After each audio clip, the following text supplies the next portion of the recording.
and just know that the technology that we've added is actually affecting the playability of the game a great deal. It's something where you pick it up and you feel it automatically, how great and tight and polished it feels, how the new animation technology allows us to do some cool new stuff, introduce higher quality motions and blending in there that you'll definitely see improve. So don't be worried if you see some of the same motions. That's actually a good thing that we've been able to keep those.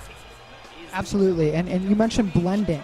For the folks out there, what is animation or what is animation blending or blending? What is that? Basically, that's what we typically do between going from one move to the other, the transition. The transition, to be able to make that look seamless, is very important so that you don't see some jitteriness with the animation, or what we call warping, where they automatically zoom into another area. We want to make those transitions look really smooth. If the transitions are smooth, the gameplay will flow real nice, it will look great, it will feel better, and then it won't take you out of the simulation. So that's very important to us. So we've spent a lot of time, and we still have ways to go. You might see some errors going on right now that are definitely fixable and will have polished by the final version, but you'll see a much better smoothness going on with the animations this year because of that blending. Cool. So tell us a little bit about some of the visual upgrades that we're seeing. A lot of the people out there, unless they were at E3, some of them are asking and saying, it looks a little bit different, but I still see some resemblances to the SmackDown vs. Raw franchise. What is it about the visuals that are different that makes WWE 12 that much different? It's a lot of things. We've really been able to introduce a lot of new additions to the visual presentation of the game because of our new renderer technology.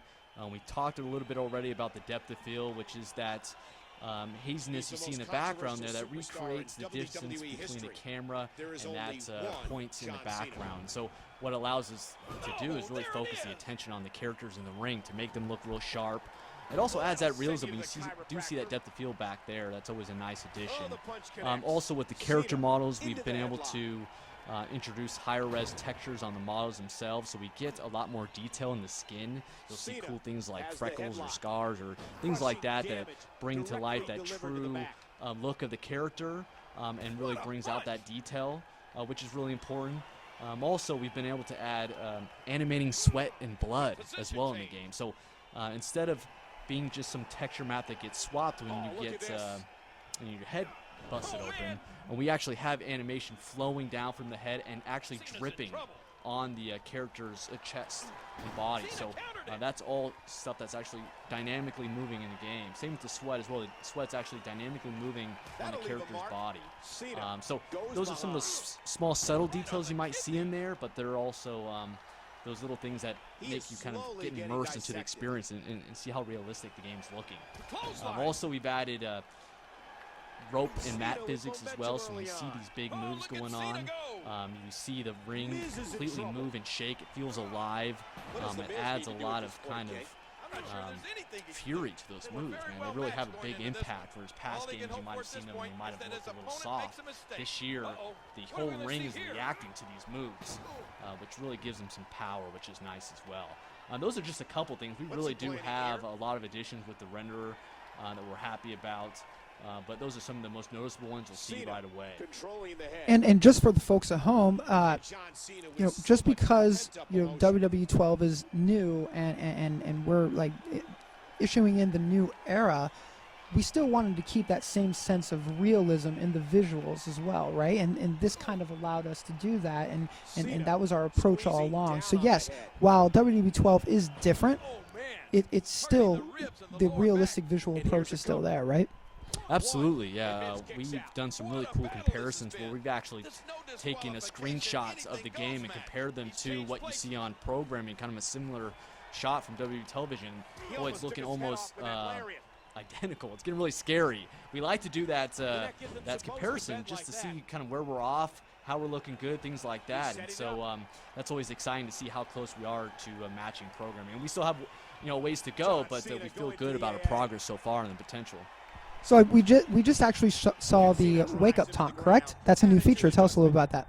Yeah, the wake-up taunt is pretty cool. Basically what we can do is now you can summon your opponent off the mat when you have a finisher and you can have them kind of stumble right into your clutch to set up that big dramatic finisher moment, which is really cool. So every superstar will have a wake-up taunt ability. It's not what we traditionally call an ability in the game. Actually, we're going to give it to everyone, so there's no worry about that. I know a lot of people have been asking about that. So we definitely will make sure everyone has that.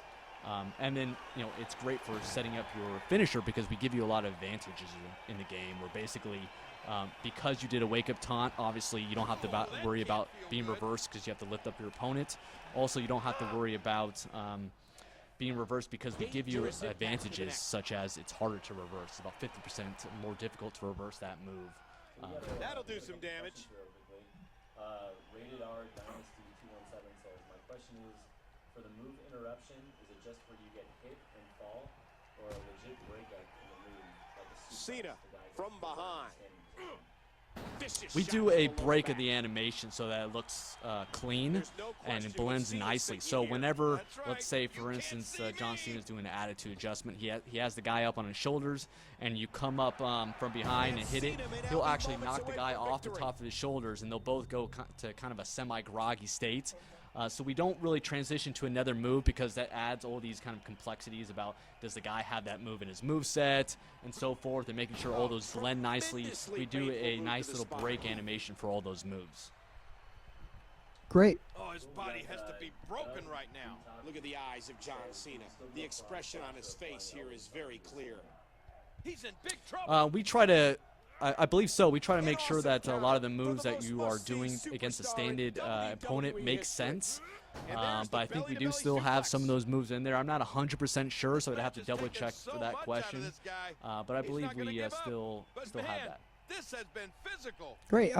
So, obvious difference from before to now, we see health meters. And they're not even really health meters. What is it? Tell us what we're seeing down at the bottom of the screen, and how do you interact with it?